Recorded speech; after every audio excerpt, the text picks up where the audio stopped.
अगर कोई मुझे साबित कर सकता है और दिखा सकता है कि मैं गलत तरीके से सोचता हूँ और काम करता हूँ तो मैं खुशी से इसे बदल दूंगा, क्योंकि मैं सत्य की तलाश करता हूँ जिससे किसी को कभी नुकसान नहीं हुआ है। भगवत गीता इस धरती का सबसे कीमती ज्ञान का स्रोत है। इस ज्ञान की असल में कोई कीमत नहीं है। इस ज्ञान में इतनी ताकत है कि यह आपको बदल कर रख सकते हैं, और इसका इतना महत्व सिर्फ ऐसे ही नहीं माना गया है। इसके पीछे एक बहुत बड़ी वजह भी है। भगवत गीता की बात अगर कोई जान ले तो उसे सफलता से कोई नहीं रोक सकता। भगवत गीता में श्री कृष्ण द्वारा दिया गया वह ज्ञान है जो हर इंसान को जानना और समझना चाहिए, क्योंकि यह ज्ञान आपकी जिंदगी बदल सकता है और आपको अंधेरे और निराशा से निकालकर उसे खुशहाल जिंदगी की तरफ ले जाता है। भगवत गीता से जो सबसे महत्वपूर्ण और पहली सीख मिलती है वह है फल की आशा मत करो बल्कि कर्म करो। दोस्तों, भगवत गीता में भगवान श्री कृष्ण अर्जुन को समझाते हैं कि हे अर्जुन, इस संसार के सभी मनुष्य को, सभी प्राणियों को हमेशा कर्म करते रहना चाहिए और फल की आशा कभी नहीं करनी चाहिए, क्योंकि फल की प्राप्ति उसके हाथ में नहीं होती, लेकिन कर्म उसके हाथ में होता है। और जो व्यक्ति समर्पण भाव से अपना कर्म करता है उसे पर देने के लिए तो मैं तो बैठा हुआ हूँ, इसलिए हमेशा कर्म करते जाओ, फल की उम्मीद ना करें, क्योंकि कल की उम्मीद करने से आप अपने कर्म पे ध्यान नहीं दे पाएंगे। दोस्तों, श्री कृष्ण कहते हैं कि कर्म करने वाला व्यक्ति आज नहीं तो कल जरूर सफल होता है, लेकिन अकर्मण्य व्यक्ति जीवन में कभी भी सफल नहीं हो पाता। इसलिए अगर आप सफल होना चाहते हैं तो आपको अपने कर्म पर पूरा ध्यान देने की जरूरत है और हमेशा से ही अच्छे कर्म करने चाहिए, जिससे आपको अच्छे फल की प्राप्ति हो। दोस्तों, अगर कर्म करने के बावजूद आपको अपने मनचाहे फल की प्राप्ति नहीं हो पा रही है तो कभी भी निराश नहीं होना चाहिए, बल्कि श्री कृष्ण पे भरोसा कर आगे बढ़ने की चेष्टा करते रहना चाहिए। और यकीन मानिए, भगवान आज नहीं तो कल आपको सफल, समृद्धि और आपके कर्मों का सही फल जरूर देंगे। भागवत गीता में श्री कृष्ण द्वारा जो दूसरी सीख हमें सीखने मिलती है वह है कि हमेशा हमें अपने धर्म के अनुसार काम करना चाहिए। अर्थात यदि कोई बच्चा विद्यार्थी है तो उसे पढ़ने में ही ध्यान देना चाहिए। सैनिक को अपने देश की रक्षा, राजा को अपने प्रजा की रक्षा करना चाहिए और सेवा, माता पिता को अपनी संतानों को प्रेम, बच्चों को अपने बूढ़े माँ बाप की सेवा तथा शासक को शासन करना चाहिए। दोस्तों से यह कहना चाहते हैं कि हर व्यक्ति अपने कर्म यानी अपनी ड्यूटी को सही रूप से करेगा तो इस समाज में हमेशा संतुलन बना रहेगा, फिर कभी भी किसी को किसी से परेशानी नहीं होगी। दोस्तों, भगवत गीता में श्री कृष्ण द्वारा जो हमें तीसरी सीख मिलती है वह है बदलाव का नियम। दोस्तों, श्री कृष्ण कहते हैं कि बदलाव ही जीवन का नाम है। श्री कृष्ण कहते हैं कि किसी भी इंसान को कभी भी बदलाव से नहीं डरना चाहिए, क्योंकि बदलाव हमेशा एक परिवर्तन लेकर आती है और यह परिवर्तन हमेशा अच्छे के लिए ही होता है। दोस्तों, अगर जीवन में बदलाव ना हो तो हम वहीं रह जाएंगे जहां हम आज हैं और हम कभी भी आगे बढ़ नहीं पाएंगे। दोस्तों, कभी कभी बदलाव या परिवर्तन हमें कष्ट भी देता है, पर यह कष्ट हमेशा के लिए नहीं रहते और आगे चलकर हमेशा सुख देते हैं। दोस्तों, आपने नदी के पानी को कभी सड़ते हुए नहीं देखा होगा, क्योंकि नदी हमेशा परिवर्तित या बहती हुई रहती है, कभी रुकती नहीं है।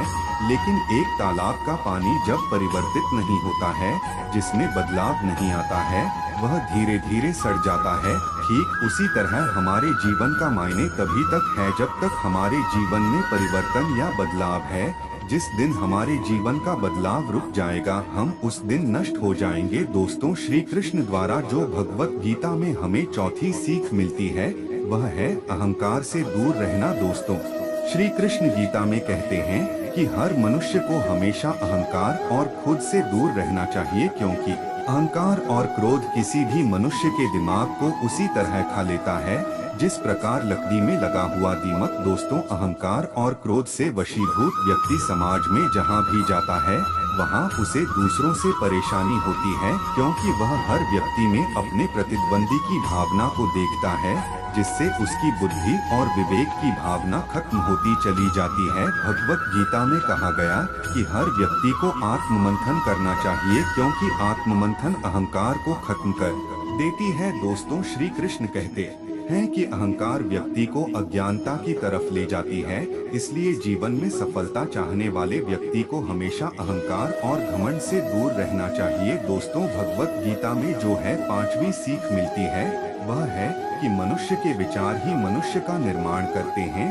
दोस्तों, भगवान श्री कृष्ण कहते हैं कि मनुष्य के निर्माण उसके विचारों से ही होता है और मनुष्य जैसा सोचता है वैसा ही बन जाता है।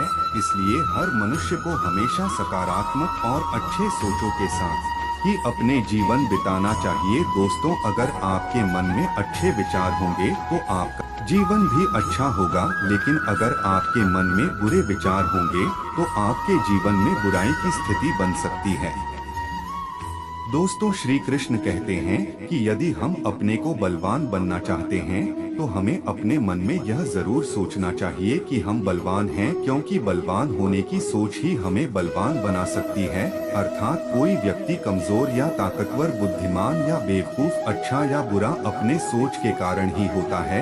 अगर हम अपनी सोच को बदल ले तो यह दुनिया ही बदल जाएगी। भगवत गीता से हमें जो 6वीं सीख मिलती है वह अपने मन को नियंत्रण में रखना। दोस्तों, भगवत गीता में मन को बहुत ही ज्यादा महत्व दिया गया है, इसलिए भगवान कृष्ण द्वारा हर मनुष्य को अपने मन को नियंत्रण में रखने की बात कही गई है।